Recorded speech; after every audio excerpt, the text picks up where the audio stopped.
একটি ভুল কনসেপ্ট আমাদের প্রতিনিয়ত পিছিয়ে ফেলে দিচ্ছে। আর এই ভুল কনসেপ্ট থেকে আপনিও যদি বের হতে পারেন 100% আপনার উন্নতি সুনিশ্চিত। আমরা প্রতিনিয়ত ভাবি স্মার্ট মানে নতুন একটি জামা পরা, নতুন একটি প্যান্ট পরা, নতুন একটি বাইক নেওয়া, স্টাইল করা, এটা আমরা স্মার্টনেস মনে করি। কিন্তু অ্যাকচুয়ালি একটি স্মার্টনেস হলো আমি যে অনেক বেশি কিছু জানি এটা না, আমি যে পৃথিবীর এমন জ্ঞান রয়েছে যে জ্ঞান আমি জানি না এটা উপলব্ধি করতে পারা এবং এই জ্ঞান শেখার ইচ্ছা প্রকাশ করা। তাহলে প্রতিনিয়ত আমার জ্ঞান বৃদ্ধি পাবে। কিন্তু আমরা স্মার্টনেস ভাবি নতুন কিছু পড়া, নতুনভাবে আপডেট করা, কিন্তু নিজের ভিতরে আমরা শূন্যতা রাখি।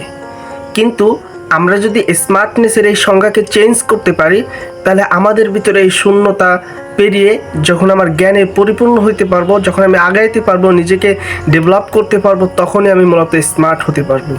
ইয়েস।